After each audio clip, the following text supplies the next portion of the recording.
ఉత్తరం అనే కార్యక్రమానికి మీ అందరికీ నా హృదయపూర్వకమైనటువంటి స్వాగతాన్ని తెలియజేస్తున్నాను. నా ప్రియులారా, ప్రభువైన యేసుక్రీస్తు వారి పేరిట మీ అందరికీ వందనములు.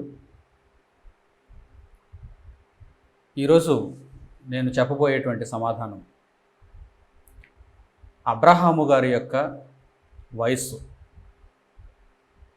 దేవుని యొక్క పిలుపునందుకొని అబ్రహాము గారు లోతును వెంటబెట్టుకొని హారాను నుండి బయలుదేరినప్పుడు అబ్రహాము గారి యొక్క వయసు ఎంత? ఈ విషయమై కొంతమందికి సందేహాలు ఉన్నాయి. ఆ సందేహాలను ఈ కార్యక్రమంలో, ఈ పాఠం ద్వారా నేను నివృత్తి చేస్తాను. అనేక మందికి ఈ విషయమై ఎందుకు సందేహాలు పుట్టాయి అనగానే, దేవుని గ్రంథంలో వ్రాయబడినటువంటి వాక్య భాగాలను వారు సరైన క్రమంలో అర్థం చేసుకోలేదు. ఇప్పుడు ఆ వివరణ మీకు తెలియజేస్తాను. వారికి ప్రశ్నను రేకెత్తించినటువంటి వాక్య భాగాలను మొదట మనం చూద్దాం. అసలు వారికి ప్రశ్న ఎక్కడ పుట్టింది, ఎలా పుట్టింది? అబ్రహాము గారి యొక్క వయస్సును గూర్చి వారికి ఎందుకు సందేహం వచ్చింది? బైబిల్ గ్రంథంలో తికమకగా ఏమైనా రాయబడిందా? తప్పుగా ఏమైనా రాయబడిందా? అసంబద్ధంగా ఏమైనా రాయబడిందా? ఇప్పుడు మనం కూలంకుషంగా ఆలోచన చేద్దాం. ప్రియులారా, మీరందరూ కూడా తెలుసుకోవలసినటువంటి గొప్ప గొప్ప రహస్యాలు ఈ పాఠంలో ఉన్నాయి.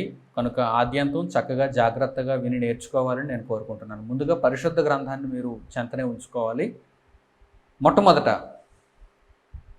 ఆదికాండము 11వ అధ్యాయము 26వ వచనం నుంచి మనం చూద్దాం.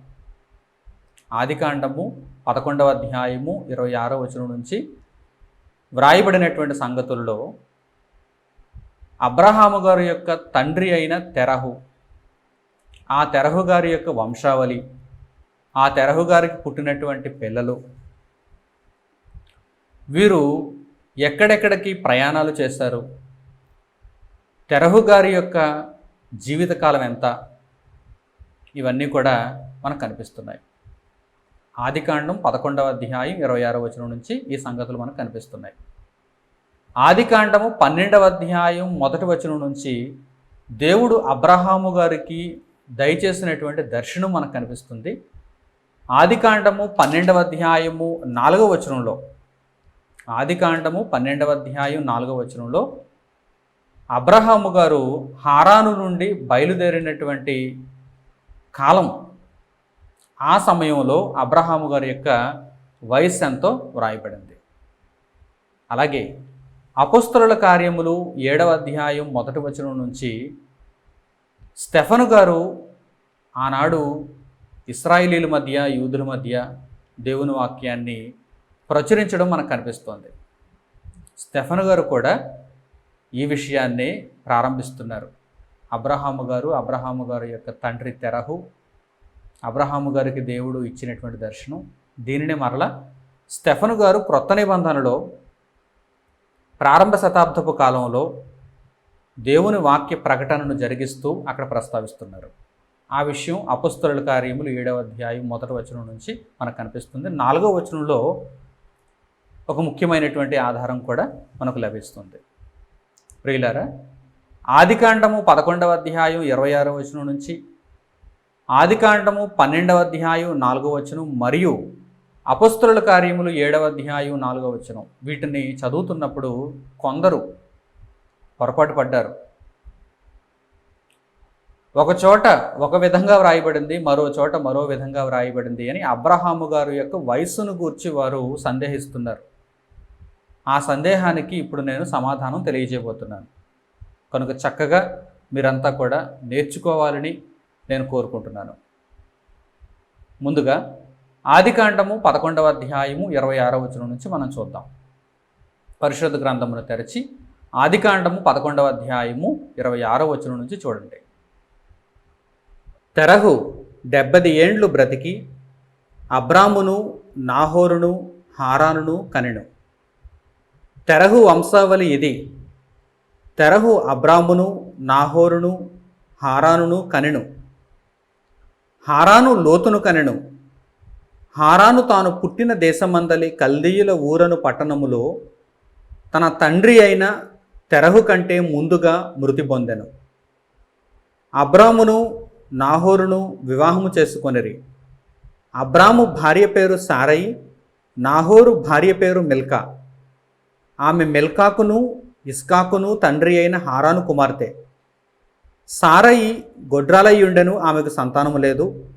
తెరహు తన కుమారుడగు అబ్రామును, తన కుమారుడి కుమారుడు అనగా హారాను కుమారుడగు లోతును, తన కుమారుడగు అబ్రాము భార్య అయిన సారయి అను తన కోడలిని తీసుకొని కనానుకు వెళ్ళుటకు కల్దీయుల ఊరను పట్టణములో నుండి వారితో కూడా బయలుదేరి హారాను మట్టుకు వచ్చి అక్కడ నివసించిరి.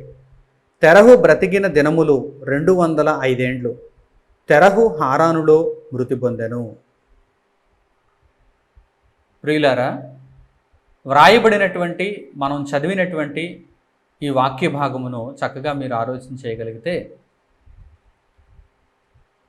మూలపురుషుడైనటువంటి అబ్రహాము, ఆయన యొక్క తండ్రి తెరహు, ఆ తెరహు గారికి అబ్రహాము గారితో పాటుగా పుట్టినటువంటి సంతానం, వారి వివాహాలు, ఇవన్నీ ఇక్కడ వ్రాయబడ్డాయి. సూక్ష్మంగా దేవుడు ఇక్కడ తెలియజేస్తున్నాడు. పూర్తి వివరాలను వ్రాయించవలసిన అవసరం లేదు.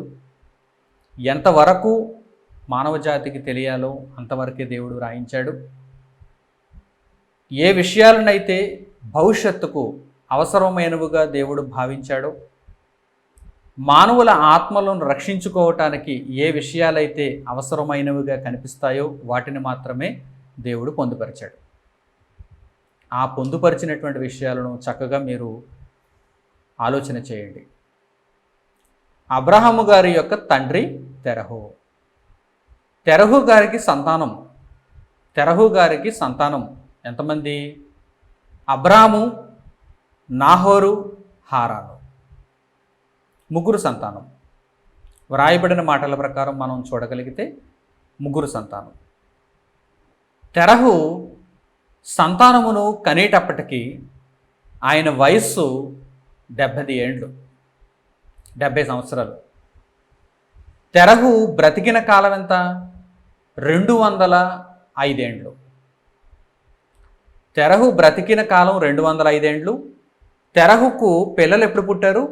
70 ఏండ్లు వయసు ఉన్నప్పుడు పిల్లలు పుట్టారు. అంటే తెరహు గారి యొక్క సంతానం ఆయన వయస్సు 70 ఏండ్లు ఉన్నప్పుడు ప్రారంభమైనది. ముగ్గురు పిల్లలు ఒకే సంవత్సరంలో పుట్టరు. ఆయనకు ఇంకా కుమార్తెలు కూడా పుట్టి ఉండవచ్చు. వారి పేర్లు వ్రాయబడలేదు, కుమారుల పేర్లు మాత్రమే వ్రాయబడ్డాయి. తెరహు గారికి సంతానం ప్రారంభమైనప్పుడు తెరహు గారికి 70 ఏండ్లు. ఆలోచిస్తున్నారా? ఏమని వ్రాయబడింది? తెరహు 70 ఏండ్లు బ్రతికి అబ్రామును, నాహోరును, హారానును కనెను. అంటే ముగ్గురిని తెరహు 70 ఏండ్లు వచ్చిన తరువాత ఒకే సంవత్సరంలో ఒకే రోజున కన్నాడని కాదు. తెరహు బ్రతికిన కాలం 205 ఏండ్లు. తెరహు గారికి 70 ఏండ్లు వచ్చినప్పుడు ఆయనకు సంతానం కలగడం ప్రారంభమైంది. దేవుడు తెరహుకు సంతానాన్ని ఇచ్చాడు, కుమారులనిచ్చాడు. ఈ కుమారుల పేర్లేంటి? తెరహు గారికి కలిగినటువంటి సంతానం యొక్క పేర్లేంటి? అబ్రాము, నాహోరు, హారాను. తెరహు గారికి 70 ఏండ్లు వచ్చినప్పుడు అబ్రామును, నాహోరును, హారానును కన్నాడు. తెరహు గారు 205 ఏండ్లు జీవించారు. 205లో నుండి 70 తీసేశారు. 205లో నుండి 70 తీసేశారు. అప్పుడు ఎంత వస్తుంది? 135 వస్తుంది. అంటే తెరహు గారు చనిపోయేటప్పటికీ అబ్రహాము గారి యొక్క వయసు 135 అని ఒక నిర్ధారణకు వచ్చేశారు. ప్రశ్న రేకెత్తించిన వారు ఇలా ఆలోచన చేశారు. తెరహు గారికి 70 ఏండ్లు ఉన్నప్పుడు అబ్రహామును, నాహోరును, హారానును కనెను. తెరహు గారు 205 ఏండ్లు బ్రతికారు. 205లో నుండి 70 తీసేస్తే 135 కనుక 70 ఏండ్లు ఉన్నప్పుడు అబ్రహామును కంటే అబ్రహాము గారికి తెరహు గారు మరణించేటప్పటికి వయసు ఎంత ఉంటుంది? 135 ఏండ్లు ఉండాలి అని ఒక నిర్ధారణకు వచ్చేశారు.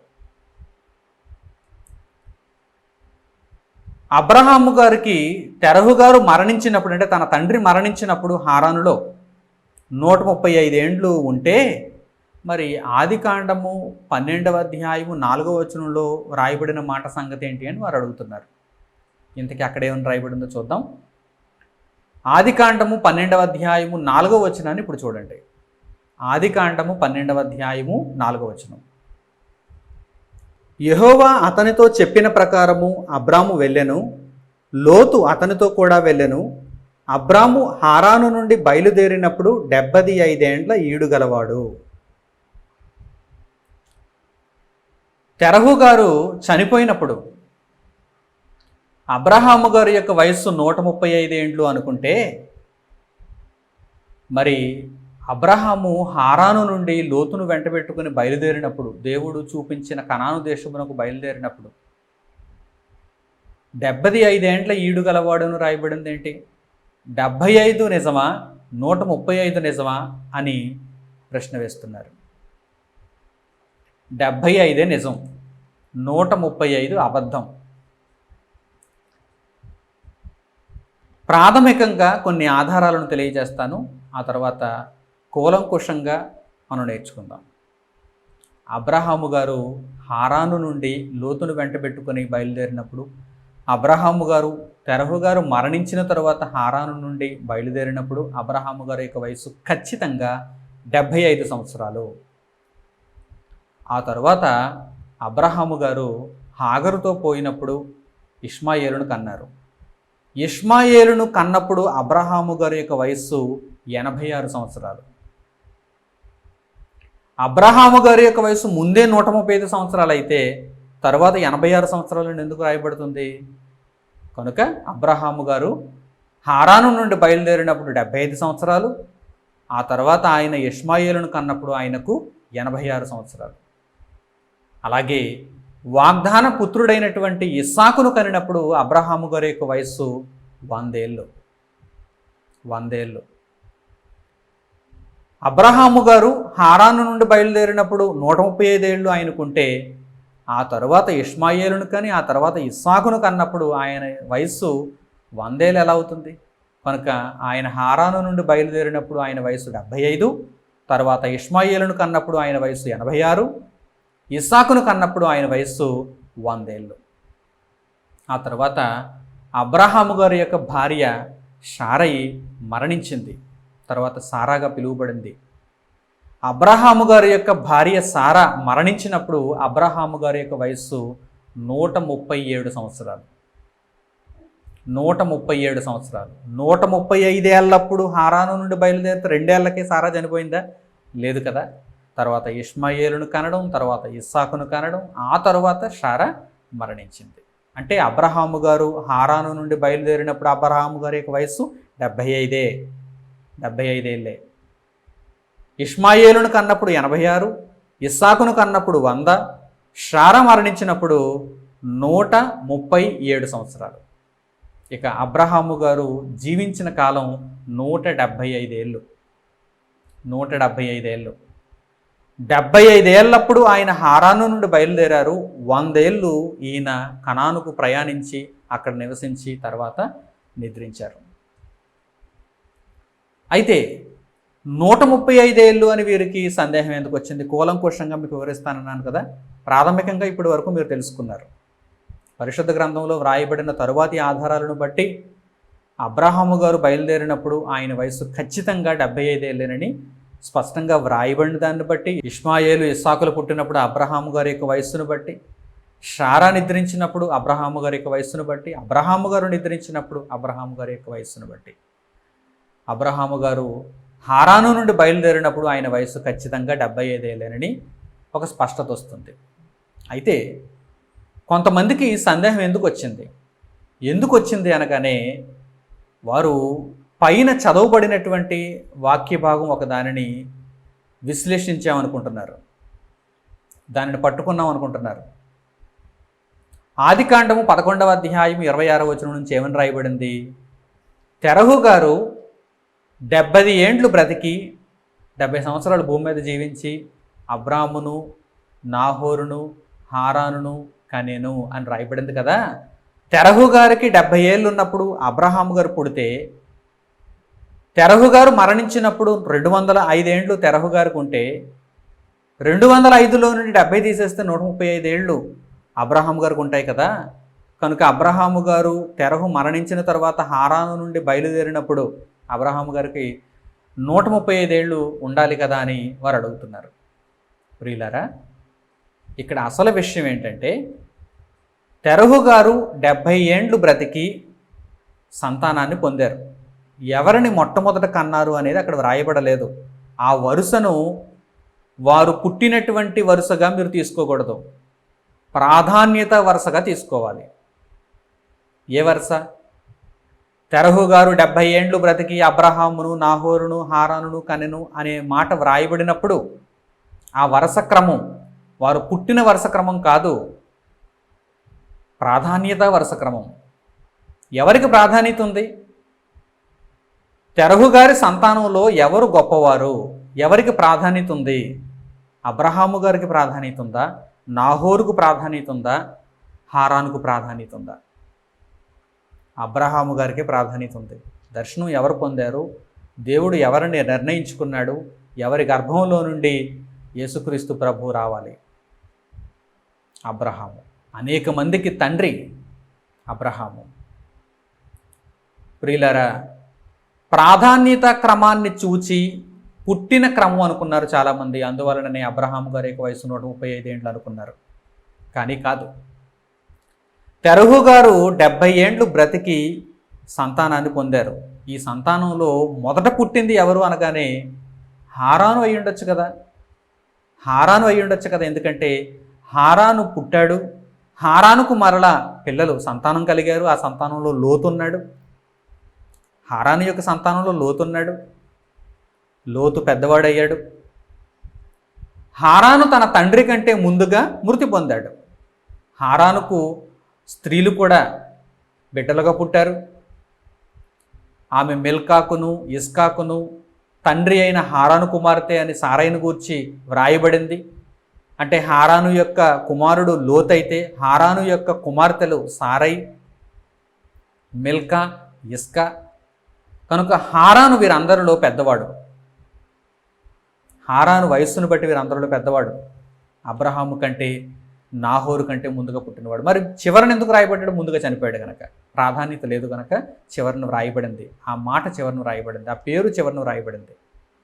తర్వాత నాహోరు పేరు ముందుగా ఎందుకు పెట్టలేదు? నాహోరు పేరు మధ్యలో ఎందుకు వచ్చింది? అబ్రహామును, నాహోరును, హారానును కనెను. ప్రాధాన్యత తక్కువగా ఉంది. ఎక్కువ కాలం బ్రతికినా కానీ ప్రాధాన్యత తక్కువగా ఉంది. ఎందుకంటే దేవుని దర్శనం అబ్రహాము గారికి వచ్చింది. అబ్రహాము గారితో పాటు నాహోరు బయలుదేరాడా? నాహోరు అబ్రహాము దేవుడే నా దేవుడు అనుకుని అబ్రహాము గారితో పాటు బయలుదేరాడా? లేదు. ఎక్కడ ఉండిపోయాడు? కల్దీల ఊరని పట్టణంలో ఉండిపోయాడు. ఆ పట్టణానికి అపొస్తలుల కార్యములలో మనం చదివితే వివరణ మెసొపొతేమియా అనేటువంటి పేరుంది. ప్రస్తుతం మెసొపొతేమియాగా పిలువబడుతోంది. అక్కడ నివసించేవారు ఎవరు? తెరహు కుటుంబీకులు. తెరహు సంతానంలో మొదట పుట్టినవాడు హారాను, తరువాత పుట్టినవాడు నాహోరు, తరువాత పుట్టినవాడు అబ్రహాము. అబ్రహాము చివరగా పుట్టాడు, కనిష్ఠుడు. అందుకే అబ్రహాము గారికి తండ్రి చనిపోయినప్పుడు 75 ఏండ్లే ఉన్నాయి. అబ్రహాము గారికి తండ్రి చనిపోయినప్పుడు 75 ఏండ్లే ఉన్నాయి. తెరహు చనిపోయినప్పుడు తెరహు యొక్క వయసు ఎంత? 205 ఏండ్లు. 205 ఏండ్లలో నుండి 70 తీసేయకూడదు, 75 తీసేయాలి. అంటే అబ్రహాము గారి యొక్క వయసు తీసేయాలి. అప్పుడు అబ్రహాము గారు తెరహుకి ఎప్పుడు పుట్టారో అర్థమవుతుంది. 205లో నుండి 75 తీసేస్తే 130. తెరహు గారికి 70 ఏండ్లప్పుడు, తెరహు గారికి 70 ఏండ్లప్పుడు సంతానం కలగడం ప్రారంభమైతే 130 ఏండ్లకు అబ్రహాము గారు పుట్టారు. 130 ఏండ్లకు అబ్రహాము గారు పుట్టారంటే 70 ఏండ్లకు హారాను పుడితే, మధ్యలో నాహోరు పుడితే, ఆ తరువాత 130 ఏండ్లకు అబ్రహాము గారు పుట్టారు. అబ్రహాము గారికి 75 ఏండ్లు వచ్చాయి. తెరహు గారికి 205 ఏండ్లు వచ్చాయి. ఈలోపు తండ్రి కంటే ముందే హారాను కూడా చనిపోయాడు.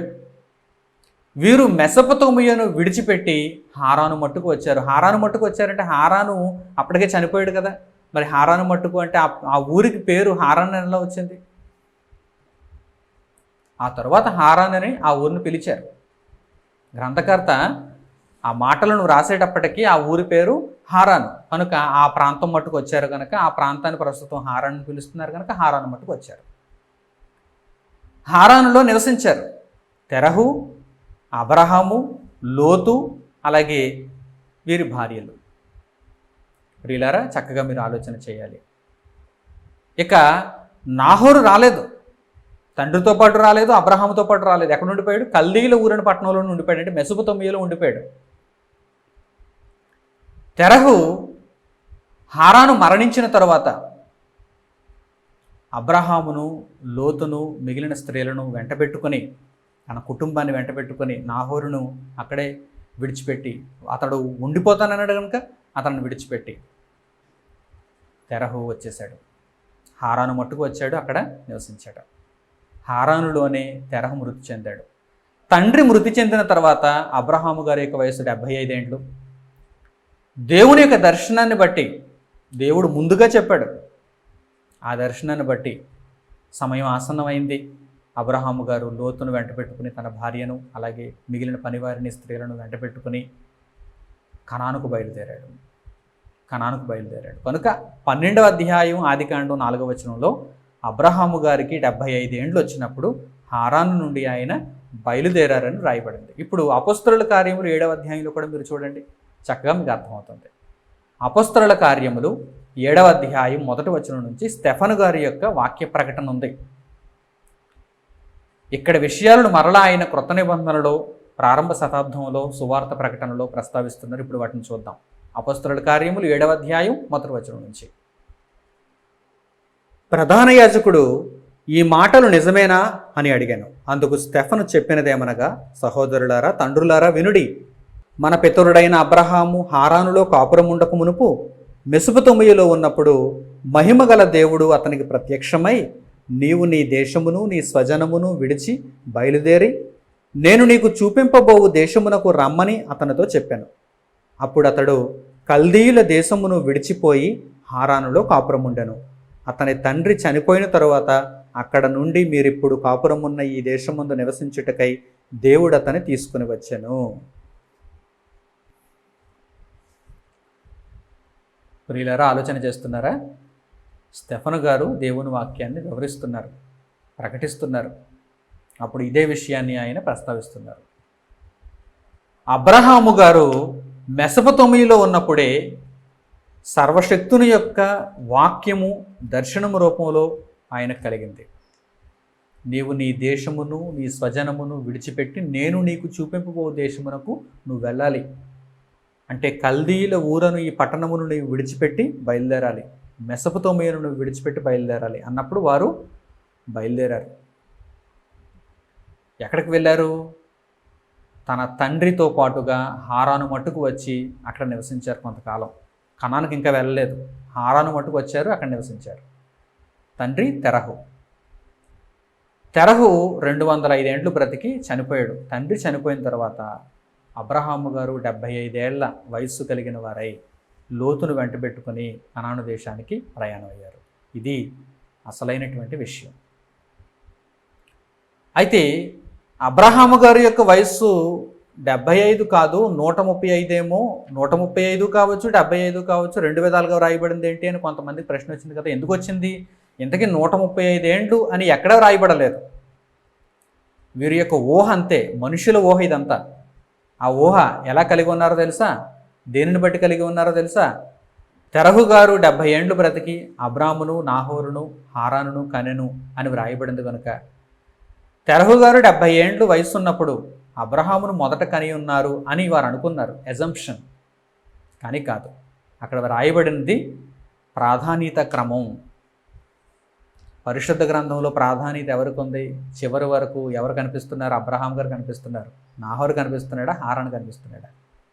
ప్రియులారా, ఒకవేళ పుట్టిన వరుస క్రమమే వ్రాయాలి అనుకుంటే దేవుడు ఇదిగో ఇప్పుడు ఇతడు పుట్టాడు, తర్వాత ఇతడు పుట్టాడు, తర్వాత ఈమె పుట్టిందని వివరంగా వ్రాయిస్తాడు. కానీ అక్కడ తెరహుకు 70 ఏండ్లు వచ్చినప్పుడు అతనికి సంతానం కలిగింది, అతని సంతానం వీరు అని కేవలం ఓవరాల్గా దేవుడు రాయించాడు, మొత్తం మీద దేవుడు రాయించాడు. అంతే తప్ప తెరహుకు ఎంత వయసు ఉన్నప్పుడు ఇతడు కలిగాడు, తెరహుకు ఎంత వయసు ఉన్నప్పుడు అతడు కలిగాడని మాత్రం రాయించలేదు. కనుక మీ ఎజంప్షన్స్ని పక్కన పెట్టండి. ఆత్మల రక్షణార్థమై పరిశుద్ధ గ్రంథమును చాలా జాగ్రత్తగా చదవాలి. మీ ఆత్మను మీరు రక్షించుకోవటానికి దేవుని గ్రంథమును చాలా జాగ్రత్తగా చదవాలి. అనాలోచితంగా చదవకూడదు. మీ ఆలోచనలను, మీ అభిప్రాయాలను పరిశుద్ధ గ్రంథంలోనికి చొప్పించి చదవకూడదు. అప్పుడు ఖచ్చితంగా పక్కదారి పడతారు. కనుక ప్రాధాన్యత క్రమాన్ని బట్టి అబ్రహాము గారు అక్కడ గొప్పవారు కనుక అబ్రహాము గారి యొక్క పేరు ముందుగా ప్రస్తావించబడింది. అయితే అబ్రహాము గారు హారాను తర్వాత, నాహోరు తర్వాత తెరహుకు పుట్టారు. తెరహుకు అబ్రహాము గారు పుట్టినప్పుడు తెరహు గారి యొక్క వయస్సు 130 ఏండ్లు. తెరహు గారు చనిపోయినప్పుడు తెరహు గారి యొక్క వయస్సు 205 ఏండ్లు, అబ్రహాము గారి యొక్క వయస్సు 75 ఏండ్లు. కనుక ఈ విషయాలు స్పష్టం. ఈ విషయమై ప్రశ్నలు కలిగిన వారు ఈ సమాధానంతో తమ యొక్క సందేహాలను నివృత్తి చేసుకున్నారని నేను సంతోషిస్తూ, మరో ప్రశ్నకు సమాధానాన్ని మీరు పొందటానికి మరో కార్యక్రమం కొరకు మీరు వేచి చూడాలని నేను మీకు ప్రేమతో తెలియజేస్తూ దేవుని వాక్యమును ఇంతటితో ముగిస్తున్నాను. తండ్రి అయిన దేవునికి ప్రార్థనలు ఏకీభవించండి. మహోన్నతుడు అయిన మా కన్న తండ్రి, మీ ఉన్నతమైన ప్రేమ, మీ అమూల్యమైనటువంటి సంకల్పం, అంతులేని మీ కృప మమ్మను బ్రతికింపజేయుచున్నది. మీ ఆలోచనలలో మమ్మను నడిపింపజేయుచున్నది. మీ వాక్యమును మాకు వినిపిస్తూ సందేహములు కలిగిన వారికి సమాధానములను దయచేస్తూ ఆత్మను రక్షించుకునే చక్కని అవకాశం కల్పించినందుకు మీకు కృతజ్ఞతలు తండ్రి.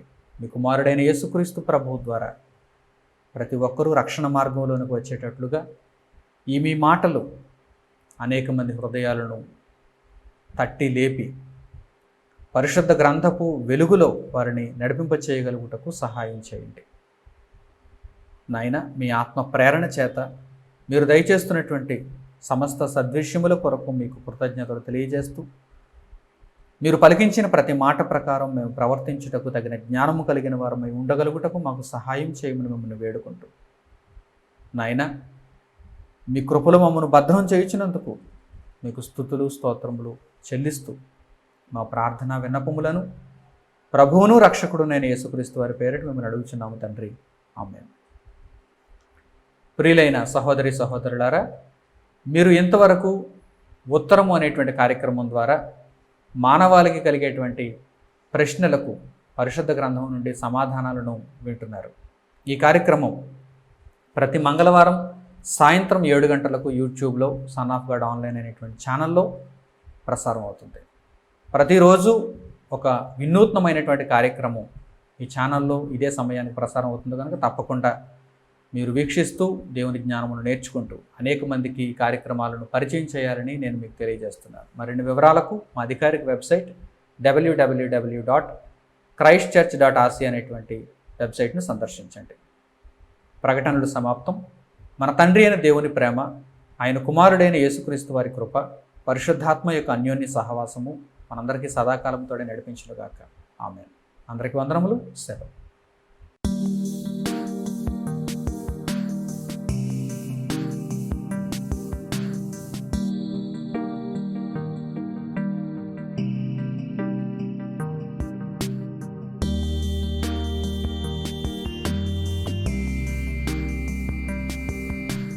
సహోదరులు మణికుమార్ గారు ప్రసంగించిన ఎన్నో ఆత్మ సంబంధమైన సంగతులను ఉచితముగా వీక్షించుటకు స్క్రిప్చర్స్ యూనివర్సిటీ మరియు సన్ ఆఫ్ గాడ్ ఆన్లైన్ అనే మా యూట్యూబ్ ఛానల్స్ ను తప్పక దర్శించండి.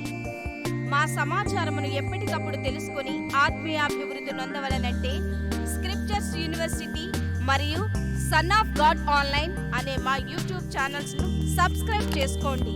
సత్వర నోటిఫికేషన్ల కొరకు సబ్స్క్రైబ్ బటన్ ప్రక్కనే ఉన్న బెల్ సింబల్ ను క్లిక్ చేయండి. ధన్యవాదములు.